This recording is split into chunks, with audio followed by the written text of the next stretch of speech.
Thank you for watching our video. Please give us a big like, subscribe to our channel for new videos every day with amazing cars.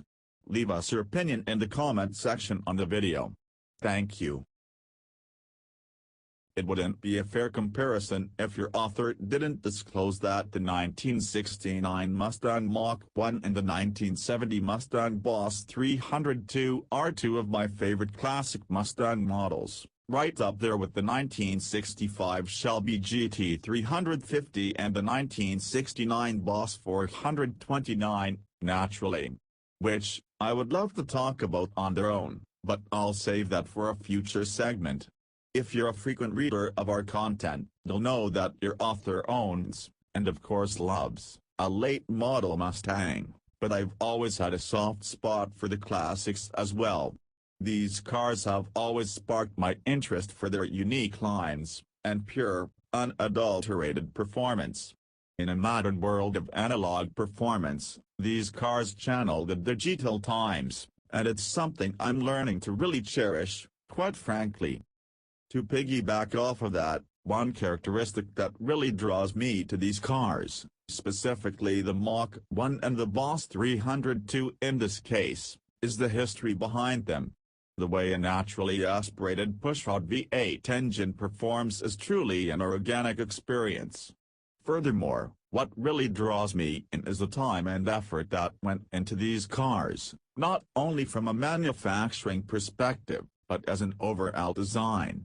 It really makes me appreciate these machines even more, and it's why I decided to do a quick piece on how I really like these Mustang models. So, without further ado and continued blabbering, here's a quick note on each of them. 1969 Ford Mustang Mach-1. Interestingly enough, I chose a '69 Mustang Mach-1 example that is almost exactly how I would imagine having one. Even down to the color, which is Gulfstream Aqua, a color that I noted in my top 10 colors Ford should bring back for the Mustang article. This '69 Mustang features the legendary 428 cubic inch Cobra Jet V8 engine option. I think the only change I would make to this particular car is to possibly swap in a Tremec T56 Magnum XL 6-speed manual transmission. Maybe even throw a little nitrous on top of that 428, and call it a day. Here's a bit of history as to why I really enjoy the Mustang Mach-1 cars. Back in the day, when Ford debuted the Mach-1 as a sort of performance-oriented package for the Mustang as a 1969 model, these things really started a wave of high-performance Mustangs almost anyone could own. The Mach-1 iteration was so popular in fact, that these models outsold the Mustang GT nearly 13-1 in their first year. Because of the declining sales of the Mustang GT, Ford opted to discontinue the popular nameplate in favor of the Mach-1. And for that reason alone, my friends, is why I really enjoy the Mach-1's heritage. Another one of my top 10 favorite colors from the list is Grabber Green, and this 1970 Mustang Boss 302 wears its minty hue extremely well. I'm almost positive the car's been repainted, but from the pictures via the eBay ad, that paint looks to be in excellent shape. The Boss 302 is another sort of unicorn/halo Mustang, right up there with the Boss 429 of course. The color alone makes me want this car so badly, and while some enthusiasts don't necessarily care for the '70 Mustang's facelift, I actually don't mind it at all. Here's a brief yet equally as cool tidbit for the day. While the Mach-1 had a nice run spanning a little over a decade, the Boss 302, and the Boss 429 for that matter, had just a 2-year run, from 1969 until 1970, not counting the late model Boss 302 and Mach-1 models of course. For all intents and purposes, the '69-'70 Mustang Boss 302 models were put into production to meet the homologation rules for SCCA Trans Am series.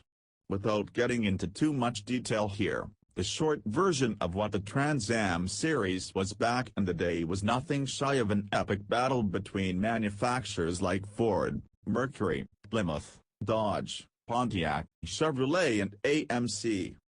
This is obviously a tough one, as both Mustang models have such a rich and diverse history when compared to each other, for different reasons, obviously.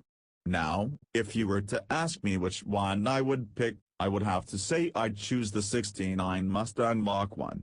I really like the idea of having a 428 cubic inch Cobra jet-powered Mustang, and I love the heritage behind the Mach-1 nameplate. Not to say that I don't enjoy the history behind the Mustang Boss 300 too. In fact, if anything, I probably enjoy that one more. I just really like the Mach-1 for different reasons.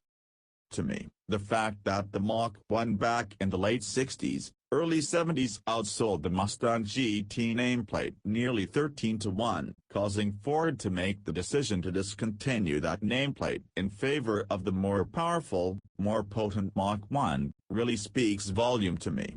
It's the classic story of King of the Hill, and everyone loves an underdog. Side note, both of these unique Mustang models are available on eBay as of this writing. You can find the '69 Mach-1 here, and the '70 Boss 302 here, but bring the big bucks. Which one is your favorite? Thank you for watching our video. Please give us a big like, subscribe to our channel for new videos every day with amazing cars.